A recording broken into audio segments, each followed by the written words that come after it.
ورسوله أما بعد فإن خير الحديث كتاب الله وخير الهدي هدي محمد صلى الله عليه وآله وسلم وشر الأمور محدثاتها وكل محدثة بدعة وكل بدعة ضلالة وكل ضلالة في النار أما بعد فأعوذ بالله من الشيطان الرجيم بسم الله الرحمن الرحيم والفجر وليال عشر والشفع والوتر. سب تعریفیں، بزرگییں، بڑائییں اللہ احکم الحاکمین کے لیے ہیں،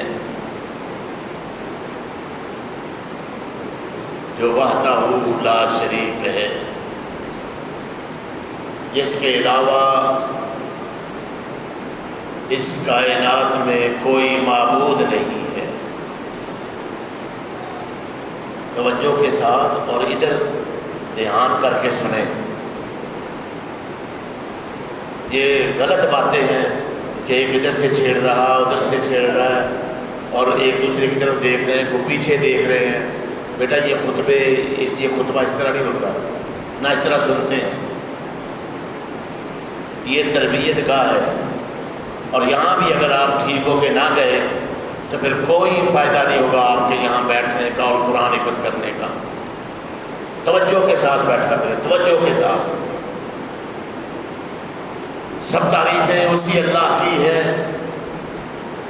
وہی ساری کائنات کا خالق و مالک ہے.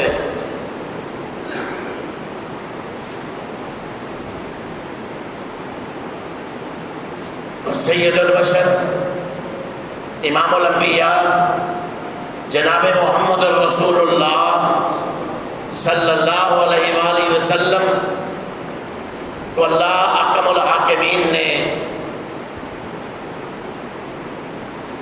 مخلوقات میں سے سب سے بہترین بنا کر بھیجا، اور قیامت تک اللہ نے اس عظیم ہستی کو انسانوں کی ہدایت کے لیے چن لیا.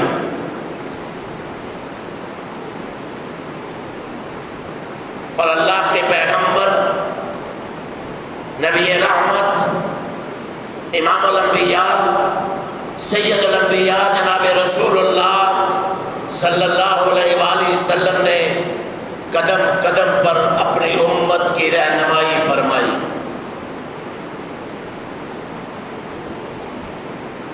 اور زندگی کے طور طریقے، زندگی میں رہن سہن،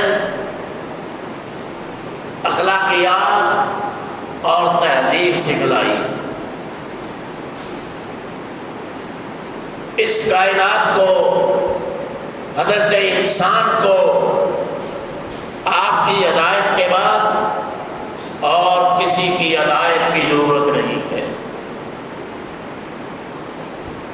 یہی وہ راستہ ہے، یہی وہ منزل ہے جس پر چل کر حضرت انسان نجات پا سکتا ہے.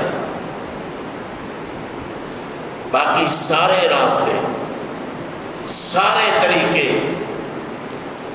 ساری انسانیت، اس کے علاوہ جو بھی ہے وہ گمراہی ہی گمراہی ہے. یہ اصل الاصول ہے. جب تک انسان اس بات کو نہیں سمجھے گا، بھائی سیدھے ہو کے بیٹھا پھر آپ اسی طرح نیچے دونوں ٹانگوں میں منہ دے کے بیٹھ رہے ہیں، یہ بات صحیح نہیں ہے. جب تک انسان یہ بات نہیں سمجھے گا اس کی نجات نہیں ہوگی. اس لیے ہر انسان کو اور خاص کر اہل ایمان کو، جو لوگ یہ دعویٰ کرتے ہیں اور جن کا یہ ایمان اور عقیدہ ہے، سید الانبیاء امام الانبیاء، رحمت للعالمین، خاتم النبیین جناب رسول اللہ صلی اللہ علیہ وآلہ وسلم کے راستے کے علاوہ اور کوئی راستہ نہیں ہے۔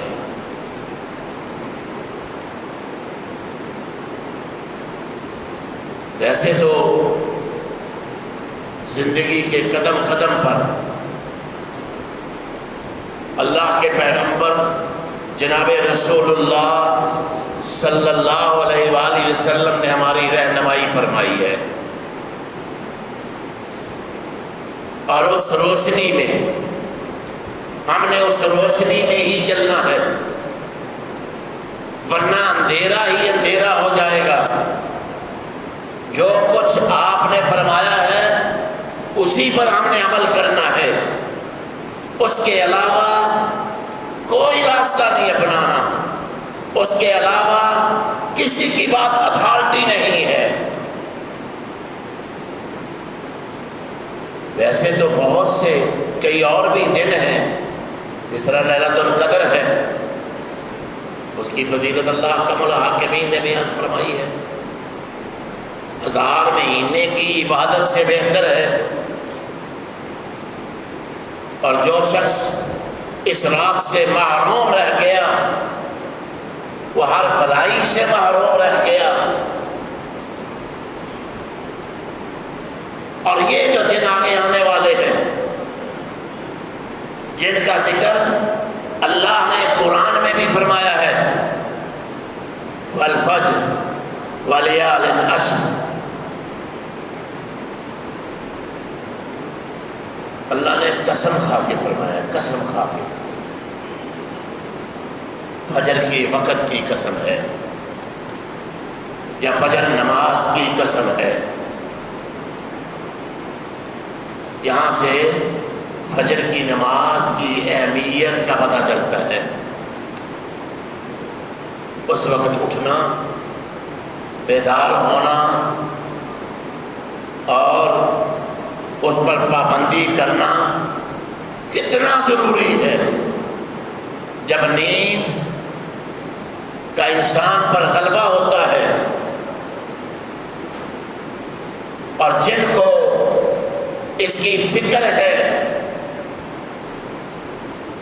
وہ کئی جتن کر کے سوتے ہیں، وقت پر سونا، اپنے ساتھی کو کہنا کہ مجھے اٹھا دو، خود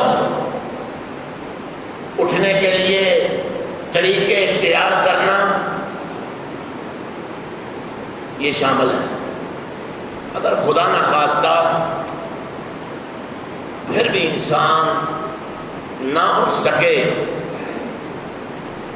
تو جس طرح اللہ کے پیغمبر جناب رسول اللہ صلی اللہ علیہ وسلم تبوک کے سفر میں تھے، ایک ہی دفعہ زندگی میں آپ سے یہ ہوا کہ آپ کی فجر کی نماز اس کے وقت پر نہ پڑھی گئی۔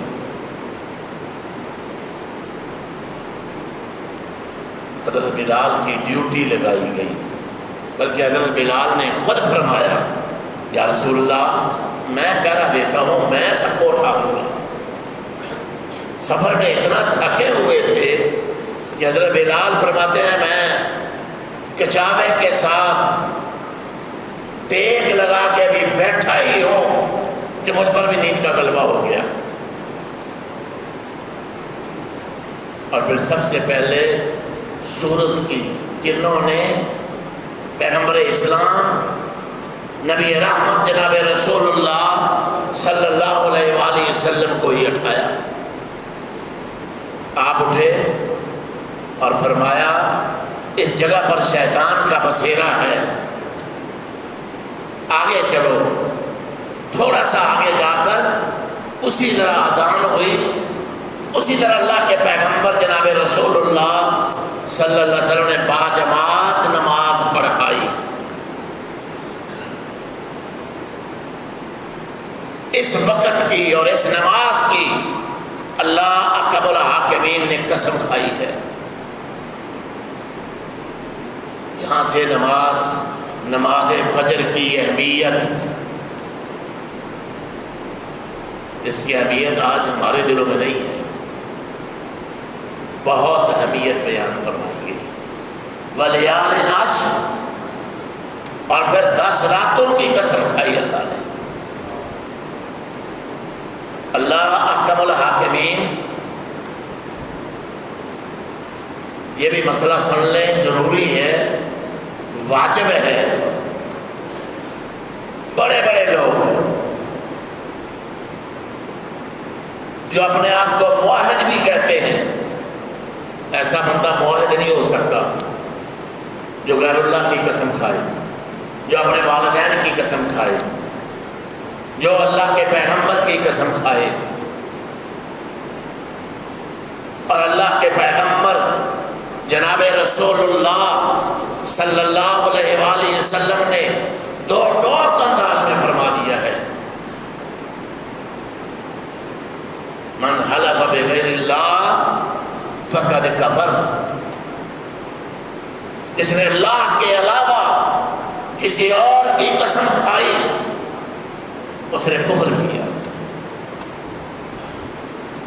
آگے آپ جتنی مرضی تعویلیں کرتے جائیں، یہ کفر دون الکفر ہے، یہ فلاں ہے، یہ فلاں ہے، یہ بہت بڑا گناہ ہے۔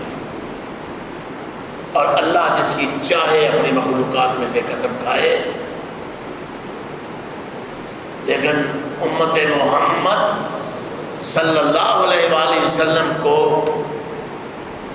اللہ کے پیغمبر جناب رسول اللہ صلی اللہ علیہ وآلہ وسلم نے سختی سے منع فرما دیا ہے کہ غیر اللہ کے علاوہ آپ نے اور کسی کی قسم نہیں کھانی۔ ضرورت کے مطابق، حالات کے مطابق قسم کھانا جائز ہے۔ اور یہاں ان 10 راتوں کی، ذی الحجہ کی 10 راتوں کی بھی اللہ نے قسم کھائی ہے۔ وَلَيَالٍ عَشْرٍ، 10 راتوں کی قسم۔ یہاں سے دن اور رات سارے ہی اس میں داخل ہیں، یہ نہیں کہ راتیں داخل ہیں اور دن داخل نہیں ہیں، یہ قاعدہ کلیہ ہی نہیں ہے۔ کبھی دن بول کر راتوں کو داخل کیا جاتا ہے، کبھی رات کا ذکر کر کے دنوں کو شامل کیا جاتا ہے۔ دن رات اس میں شامل ہیں، تو اس کی بھی اللہ نے قسم کھائی ہے۔ اور ان دنوں میں اللہ کی عبادت، اللہ کا ذکر، روزے کا اہتمام، نمازوں کا اہتمام، عبادات اور نوافل کثرت سے پڑھنا اس میں داخل ہے۔ ویسے تو اللہ احکم الحاکمین نے فرمایا وَمَا خَلَقْتُ الْجِنَّ وَالْإِنسَ إِلَّا لِيَعْبُدُونِ، اللہ نے جنوں اور انسانوں کی تخلیق کا یہاں مقصد بیان کیا ہے۔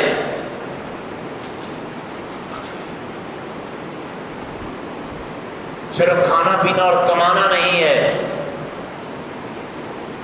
جانوروں کی طرح زندگی گزارنے کا نام انسانیت نہیں ہے۔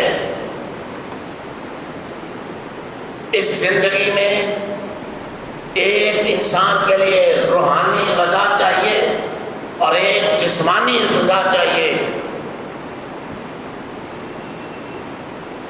اور روحانی غذا اللہ کی عبادت،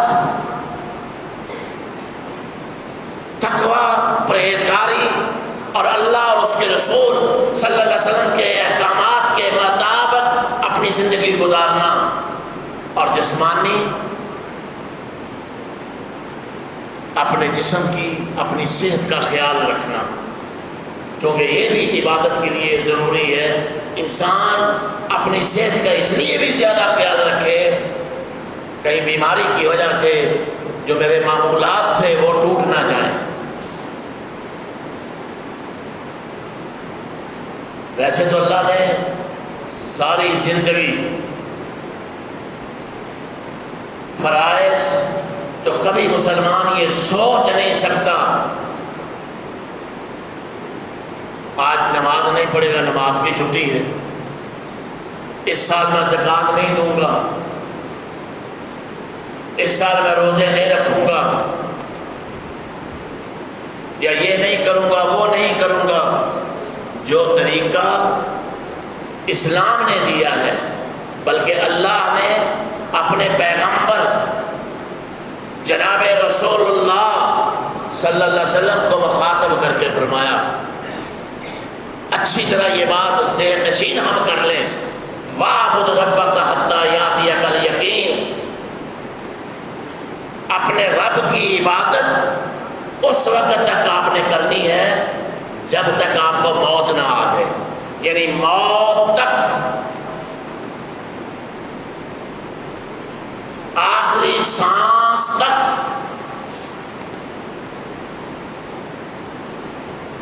وہ تھوڑی سی پیشاب کی نالی لگ کے بندہ نمازی چھوڑ دیتا ہے، بے شمار لوگ ہیں، میں پلید ہوں، مزدوری کرنے والے، اکثر پوچھو بھی کیا بات ہے آپ نماز نہیں پڑھتے، وہ جی میرے کپڑے پاک نہیں ہیں۔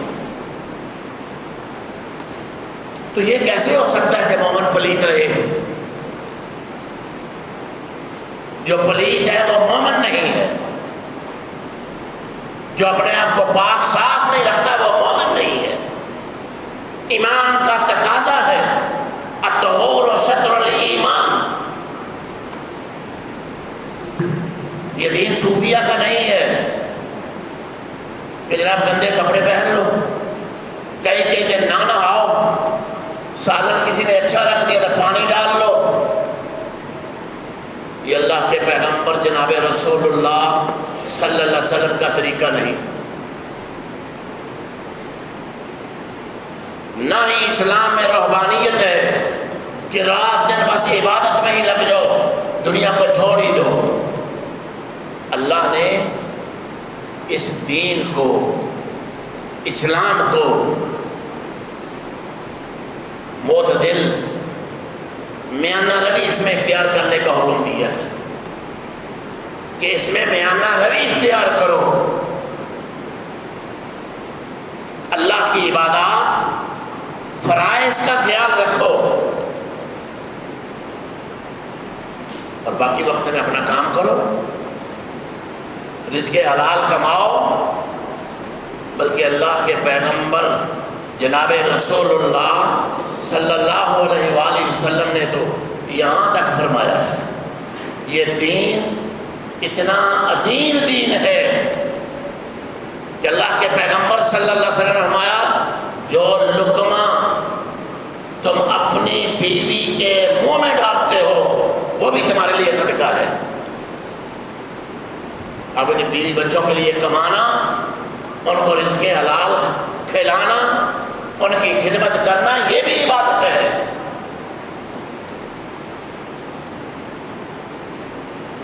جب اللہ کی حدود کو نہ توڑا جائے، فرائض کو نہ چھوڑا جائے، جب انسان دین اور دنیا، اسی لیے اللہ کمل حاکمین فرماتے ہیں، یہ دعا حدیث میں آتا ہے کوئی اللہ کے پیغمبر صلی اللہ علیہ وسلم کی دعا ایسی دعا نہیں تھی جس میں آپ یہ نہ فرماتے ربنا آتنا فی الدنیا حسنۃ وفی الآخرۃ حسنۃ وقنا عذاب النار۔ اے اللہ میری دنیا بھی بہتر کر دے، اے اللہ میری آخرت بھی بہتر فرما دے، اور اللہ مجھے جہنم کی آگ سے نجات بھی عطا فرما دے۔ کیسا پیارا دین ہے یہ، کیسا بہترین دین ہے۔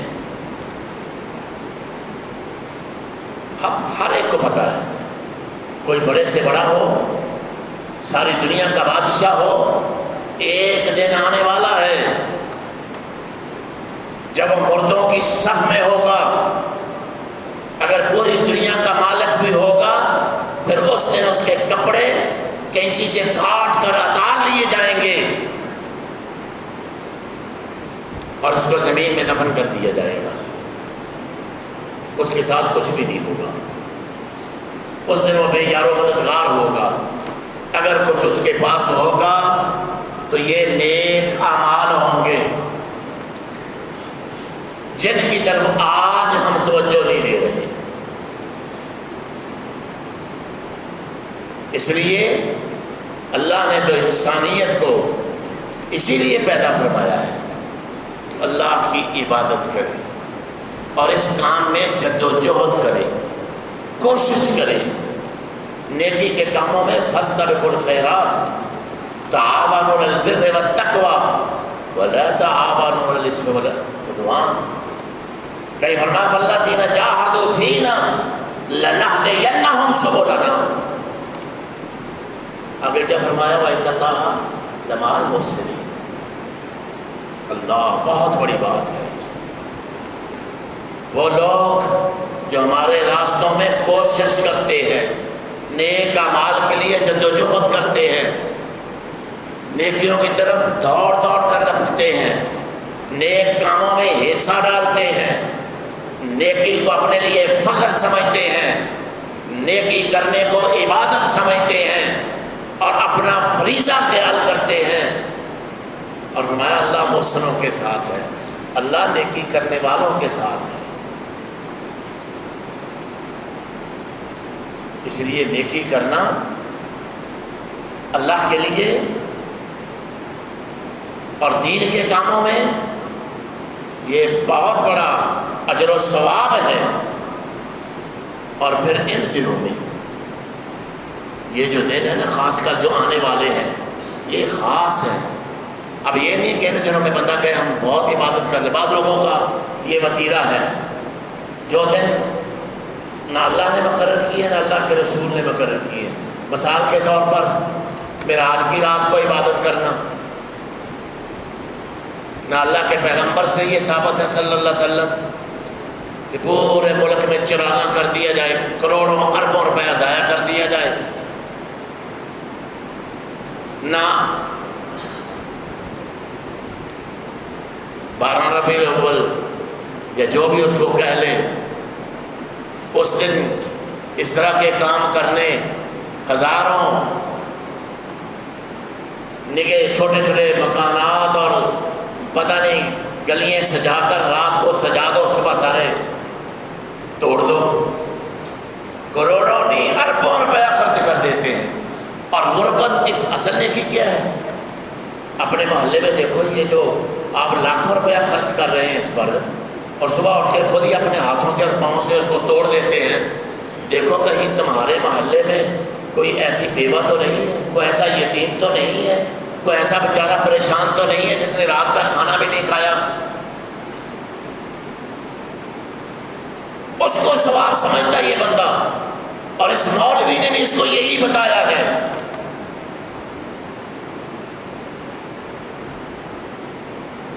تیسرے دن میت کے تیسرے دن میت کے گھر والوں کو ہم کہتے ہیں کھانے کھلاؤ سب کو، وہ بیچارہ غم میں نہ ڈال ہے، وہ پریشان ہے۔ اللہ کے پیغمبر صلی اللہ علیہ وسلم نے آل جعفر کے لیے کھانا تیار کرو، وہ پریشان ہے۔ اور ہم پھر تیسرا بھی کرتے ہیں، ساتواں بھی کرتے ہیں، 10واں بھی کرتے ہیں، 40واں بھی کرتے ہیں۔ وہ کون سی حدیث ہے جس میں یہ لکھا ہوا ہے؟ وہ کون سی قرآن کی آیت ہے جس میں یہ ہے؟ یہ صریح مخالفت ہے جناب رسول اللہ صلی اللہ علیہ وسلم کی، صرف جناب رسول اللہ کی نہیں، صحابہ کی بھی، تابعین کی بھی، ائمہ کی بھی۔ کسی ایک صحابی نے بھی یہ کام نہیں کیا، کسی ایک تابعی نے یہ کام نہیں کیا، اماموں میں سے کسی ایک امام نے یہ کام نہیں کیا۔ تو پھر آرام سے ہمیں کہہ دیتے اس میں حرج کیا ہے؟ ابھی تمہیں حرج کا پتہ نہیں چلا کہ حرج کیا ہے؟ یہ اختلافی باتیں نہیں ہیں لوگوں، یہ اختلافی باتیں نہیں، یہ حقیقتیں ہیں جو ڈٹ کر اسلام دین اسلام کی مخالفت کی جاتی ہے۔ مشن کی مخالفت کی جاتی ہے، دین اسلام کی مخالفت کی جاتی ہے، اللہ اور اس کے رسول کی ڈٹ کر مخالفت کی جاتی ہے۔ نہ اللہ کو پتا تھا ان چیزوں کا، نہ اللہ کے پیغمبر کو پتا تھا۔ آج 14ویں صدی میں اس مولوی کو پتا چل گیا ہے کہ کھانے کے طریقے کیا ہیں، لوگوں سے پیسے بٹورنے کے طریقے کیا ہیں۔ لوگ اپنے مکان بیچ دیتے ہیں، اپنی جائیدادیں بیچ دیتے ہیں، ادھار اٹھا اٹھا کے یہ کام کرتے ہیں، لیکن اس مولوی کو شرم نہیں آتی۔ ان کے خلاف ایک جہاد ہے جو کرنا ہے اہل اسلام نے۔ یہ غلط رسومات، یہ بدعات، یہ خرافات جو اسلام میں پیدا کر دی گئی ہیں اور لوگوں بیچاروں کو پتہ ہی نہیں ہے، لوگ اس کو دین سمجھ کر کر رہے ہیں، ثواب سمجھ کر کر رہے ہیں۔ اسی لیے میرے بھائیوں، میں بار بار ہر جمعے میں، ہر خطبے میں یہی کہتا ہوں، پہلے دین کا مقصد سمجھو، پہلے پیغمبر علیہ السلام کی آمد کا مقصد سمجھو، خاتم النبیین کا مقصد سمجھو، پیغمبر اسلام جناب رسول اللہ صلی اللہ علیہ وسلم کی حیثیت کو سمجھو، آپ کے مقام کو سمجھو، پھر آگے چلو۔ جب تک یہ بات نہیں نہ پتہ چلے گی، بڑے استاد ہیں جی، ان کی بات ہی نہ سنو، یہ تو پیغمبر کی مخالفت کرتے ہیں، یہ تو پیغمبر کے منکر ہیں، یہ تو اولیاء کے منکر ہیں۔ استغفر اللہ۔ سب سے بڑی ہستی اس کائنات میں اللہ کے پیغمبر ہیں، جس کا یہ ایمان نہیں ہے ہم اس کو مسلمان نہیں سمجھتے۔ اور پیغمبروں میں سے، بلکہ پوری کائنات میں سے سب سے عظیم ترین امام الانبیاء سید الانبیاء جناب رسول اللہ صلی اللہ علیہ وسلم ہیں، اور انسانوں میں سے وہ اللہ کے ولی، وہ اللہ کے دوست جنہوں نے ساری زندگی اللہ اور اس کے رسول کے طریقے کے مطابق گزاری ہے، وہ بہت اعلیٰ ہے۔ لیکن ہم یہ اجازت کبھی نہیں دے سکتے کہ پیغمبروں کے نام پر، اولیاء کے نام پر دین اسلام کی بدنامی کرو اور ان کی قبروں پر سجدے کرو اور ان کے نام کا ان کے قبروں پر میلے کر کے لوگوں کو جہالت کی طرف مائل کرو اور وہاں جا کر برے کام کرو اور لوگوں کو غلط راستے پر لگاؤ۔ اس کی ہم اجازت نہیں دیتے، نہ اس کی دین اجازت دیتا ہے، نہ اسلام اجازت دیتا ہے، نہ اللہ نے اس کی اجازت دی ہے، نہ اللہ کے رسول نے اس کی اجازت دی ہے۔ اس لیے میرے پیارے بھائیوں، اس دین کو پہلے ہم سمجھیں۔ یہ دین اللہ کا قرآن ہے، سب سے پہلے اللہ کا قرآن ہے، پھر اس کے مطابق جناب رسول اللہ صلی اللہ علیہ وسلم کے فرامین ہیں۔ ویسے تو ساری چیزیں قرآن و سنت میں قیامت تک آنے والے لوگوں کے لیے موجود ہیں، اور پھر بھی اگر کسی چیز کا کسی انسان کو پتہ نہ چلے تو پھر اللہ کے پیغمبر جناب رسول اللہ صلی اللہ علیہ وسلم نے اس کی بھی وضاحت فرما دی ہے، اور بڑے اچھے طریقے کے ساتھ کھل کر آپ نے فرما دیا، علیکم سنتی و سنت الخلفاء الراشدین المہدیین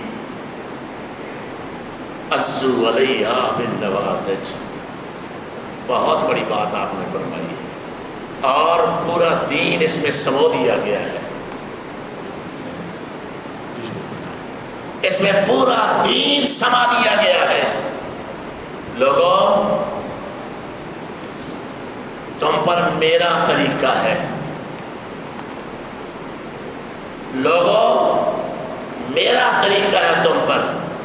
اگر کوئی چیز میرے طریقے میں سے نہ ملے، اگر کوئی چیز میرے طریقے میں سے نہ ملے، پھر تم پر میرے خلفاء، کتنے خلفاء ہوئے ہیں؟ 4، ابو بکر و عثمان و علی۔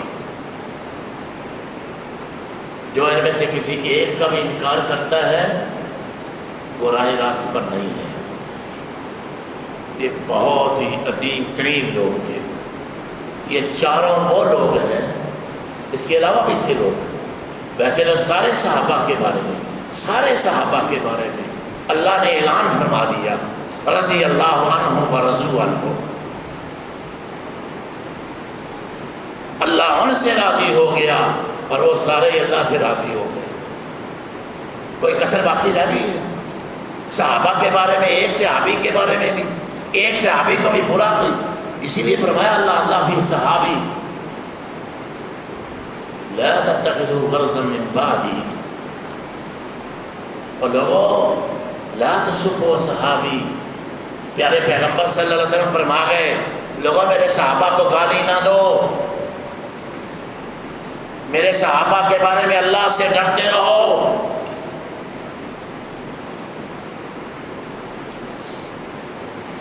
ان کو اپنی غرضوں کا نشانہ نہ بناؤ۔ وہ عظیم ترین لوگ تھے۔ اور پھر یہ خلفائے راشدین جن کو اللہ کے پیغمبر صلی اللہ علیہ وآلہ وسلم نے دنیا میں جنت کی بشارت دے دی۔ ابو بکر فی الجنہ، عمر فی الجنہ، عثمان فی الجنہ، علی فی الجنہ، طلحہ فی الجنہ، سعید فی الجنہ، سعید بن وقاص فی الجنہ۔ اللہ اکبر، ایک ایک کا نام لے کر